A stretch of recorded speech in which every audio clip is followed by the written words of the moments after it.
2019 to everybody out there here on Metal Ben's Chronicles. And to everybody out there. Alright, what we're going to do right now for this video is my top 15 metal albums of 2019. Yeah, I just narrowed it down to 15. I was originally going to do top 20, but when I was putting the list together, it didn't quite work out because there's still a couple albums from 2019 that I have not heard yet. And so I just narrowed it down to 15, and we're not going to waste much time. We're just going to get right into this list here on Metal Ben's Chronicles. So, coming in at number 15, we got the newest Alvantasia album, Moonglow. Trying to get that glare out of there, yes. Moonglow by Alvantasia.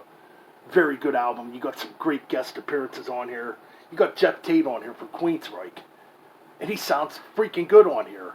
Why couldn't the more recent Queensryche albums sound like this when he was still part of the band? You know what I mean?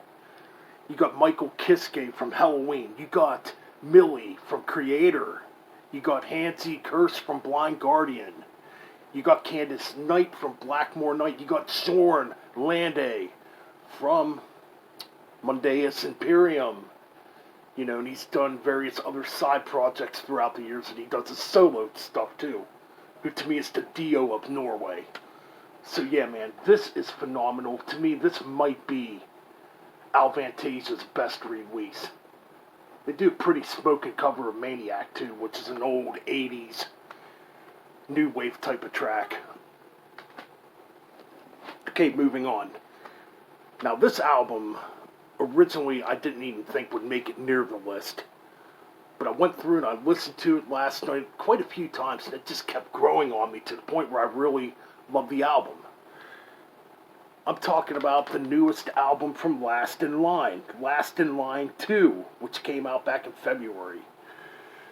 Man, this is a great album. You know, I remember when I bought it and first listened to it, I wasn't exactly quite blown away by it, but the more I listened to it, the more it just kept growing on me. You know, it's another great release from Last in Line. Their first album was so good. Now on this you have Vivian Campbell still, you have Jimmy Bain passed away unfortunately, so he's not on here. You know, he was on the first album, which that first album also came with a great DVD too. But you have Vivian Campbell on here, you got, you know, Vinny Appice on drums, two members from the original Dio band. And I'll tell you what, man, I gotta look it up because I always forget the vocalist's name.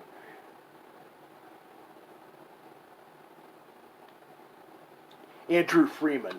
Andrew Freeman does a phenomenal job on vocals, in my opinion. The thing I like about it too, he's not trying to sound like Ronnie James Dio. He has his own identity and his own voice, and he does a phenomenal job. So that's my number 14. My number 13, I didn't think this would make the list either, but this album has really grown on me too. And I wasn't like really impressed on my first couple of listens to this, but the more I listen to it, the more I do like it. And it's a comeback album after 23 years, and this is one of my favorite thrash metal bands from back in the day. I'm talking about Sacred Reich. Yes, with Awakening. First album in 23 years on Metal Blade Records. This came out, only clocks in at 31 minutes, but you know what? This is a pretty darn good comeback album. You know, the more I listened to it, I did review it, I gave it a pretty average score, you know. At the time, like I said, I wasn't really into the album much, but it definitely grew on me. No, it's not Ignorance or Surf Nicaragua or The American Way, but you know what? It's still a pretty good, fun thrash metal album. Wow, this album is phenomenal right here that I'm going to show next. I'm talking about new wave of British heavy metal legends, Diamond Head. With their newest album, The Coffin Train. This thing is good. Man, they got a different vocalist on here. He does a phenomenal job. You know, he sounds nothing like Sean Harris. But you know what? That's the beauty of it. But musically, this thing is just solid. There's great music all over this, man.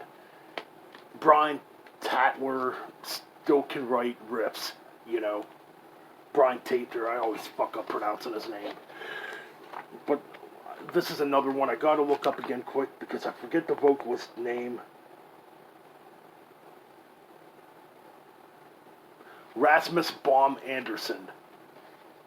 Rasmus Baum Anderson does a phenomenal job on here, man. I'm telling you, this new Diamond Head is so good. I was listening to this again last night. Yeah. Alright, so now we're getting closer to the top 10. So coming in at number 11, we got... Oh man, and this could have easily made the top 10. But I kind of like a couple albums a little better. I'm talking about Death Angel, Humanicide. What a great album. Great thrash metal album, man. You know, they just sound so angry on this album and aggressive. Yeah. What more can be said? I mean, freak. Yeah. They just sound amazing. That's all there is to it. I mean, this deals with a lot of political and social type of lyrics and about the corruption going on within society, how society's falling apart. You know, that kind of thing. That's the atmosphere I get from Death Angel's Humanicide. And now we're into the top 10, and this album is kind of similar to Humanicide in subject matter. I'm talking about Flotsam and Jefferson's newest album, The End of Chaos. Another album that came out earlier in the year, back in January, if memory serves me correct. This thing is a phenomenal album. Man. You know, Flotsam and Jefferson is one of them bands, too, that, you know, borderlines between power metal and thrash metal. Well, on here, man, I would say this is a pure thrash album by Flotsam and Jefferson. You know, probably the first since maybe Doomsday for the Deceiver, to be honest. It's so good. Alright, up next, this is another freaking great album by legendary Norwegian second wavers of black metal. I'm talking about Darkthrone with Old Star.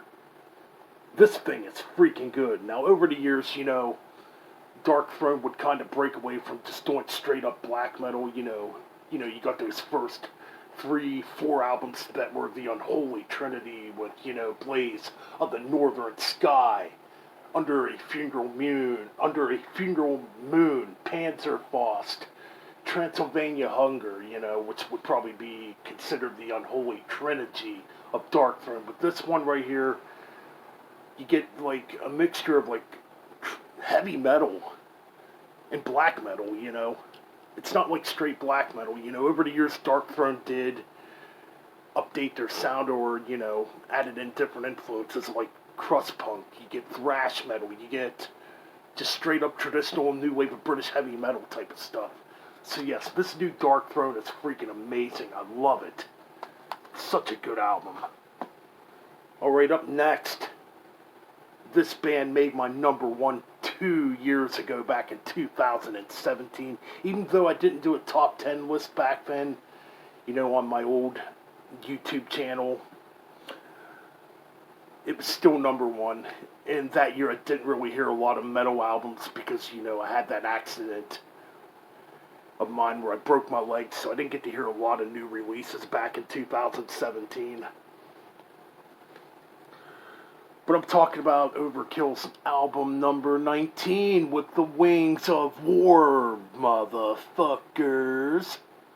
This thing's a monster. You know, you got Jason Bittner on drums, who is formerly the drummer of Shadows Fall, you know. And he does a phenomenal job. It's like he brings even more energy to this band. Like, this band didn't have the energy to begin with. Bobby Blitz, 60 years old, and can still freaking sing like he's in his 20s. Amazing.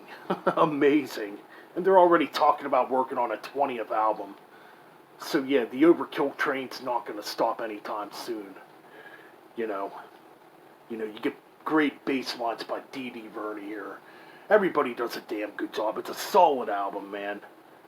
Welcome to the Garden State is such a killer track off of this new Overkill album, man. So, yep, Overkill comes in at number 8.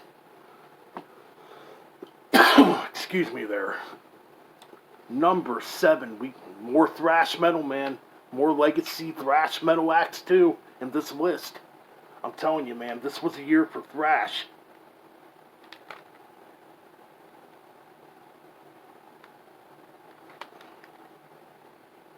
Oh, I'm sorry. Destruction, Born to Perish. Great album. Great album. Man, I don't know what it was about 2019, but man, these thrash bands just like stepped it up to freaking Mach freaking 10. You know, when it comes to putting out solid thrash albums.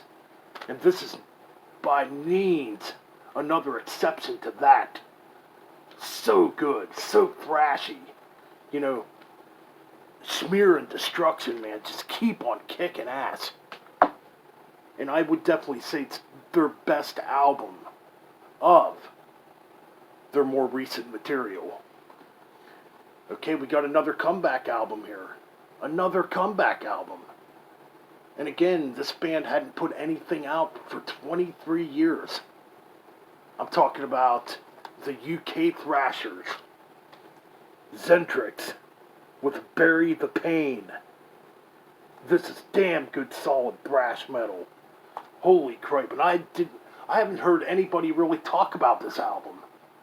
It's like it got put under the radar here in 2019, and I don't know why, because to me it's a brilliant thrash album. Man, I'm telling you, if you love Testament, if you love bands like Defiance, Forbidden, fuck man, old school Metallica, check this out. Damn. Such a good, solid comeback album. Now we got another legendary doom metal act, epic doom metal act, I should say. I'm talking about Sweden's Candlemas with the Doors of Doom. Oops, sorry, I had that upside down. Yes, Candlemas, the Doors of Doom. You get a guest appearance by the legendary godfather of heavy metal on here, Tony Iommi. You got the original vocalist back who sang on Epic Doomus Maximus, the first Candlemas album. This album is so good. Damn, is it good. I'm telling you, man. Came out back in January also, if memory serves me correct, maybe February. Don't exactly have the date sitting here in front of me, but man, I bought this right around the time it came out, and boy, I was blown away by how good this was, you know. But yeah, Candlemas coming in at, I believe that's number 5. Yeah, we're into the top 5. So yeah, Candlemas at number 5. Okay, now we're going back to another new wave of British heavy metal legacy act. Yes. In at number 4, we got Angel Witch. Yes, with Angel of Light. Phenomenal freaking album, man. Sounds like it came out in 1980.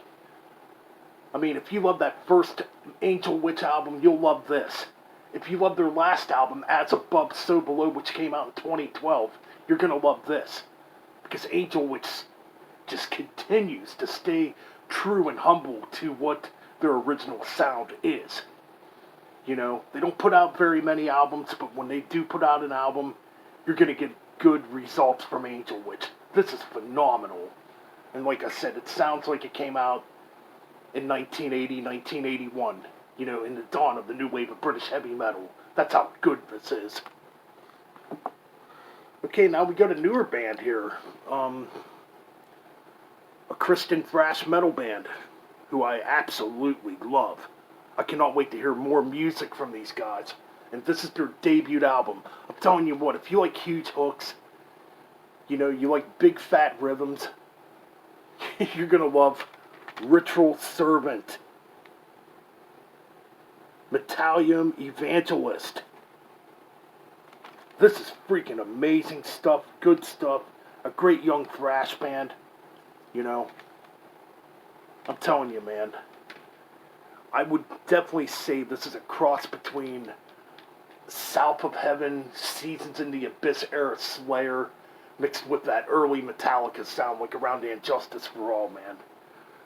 But yeah, check out Ritual Servant. This is very good stuff. So that's my number 3. Holy cow, okay, now here we go. Because my number 2 was my number 1. I thought it was going to be my number 1 throughout the remainder of 2019, but it changed. Because an album just etched it out by a tiny little hair. 33 years we waited for this. 33 years we waited for this. And yeah, a lot of people are going to be like, this should be your number 1. Rightfully so. Maybe it should be my number 1. I mean, I could almost call it truce here and call this, or I could almost call it truce here and call this a tie. That's how good this is. I'm talking about Possessed. Their comeback album, Revelations of Oblivion. Man, it's this solid. Amazing instrumental passages throughout this album. Amazing playing on this album. This is just straight up brutal, old school sounding death metal with a thrash metal vibe to it, even a little bit of a black metal vibe to it. They came back very strong with this freaking album. I'm telling you what, this is some great, solid stuff. Yep. Possessed, Revelation of Oblivion at number 2. I honestly thought this would be my number 1 without any question. Jeff Becerra sounds better. He put a band together that's just absolutely killer on this album. Like I said, everybody sounds phenomenal on here. Just great stuff. But this album right here, I've enjoyed just a little more. Another comeback band. This band hadn't put out an album in 28 years. Since Obnoxious in 1991, I believe. Maybe it's been 29 years. I think Obnoxious might have came out in 1990, actually. I'm talking about Acid Rain. You kidding me? This album is perfect. The Age of Entitlement by Acid Rain. UK Thrashers making their comeback. Absolutely solid thrash metal. If you love old school Anthrax with huge riffs, get this. You will not be disappointed. This is my thrash metal album and my favorite album of 2019. Yep, Age of Entitlement by Acid Rain. And that's it for my top 15 for 2019. Hope you all enjoyed. Get ready for 2020 here on Metal Bend Chronicles. Because we got a lot of killer shit coming your way. Keep it metal. And Happy New Year. Two young lovers dead across the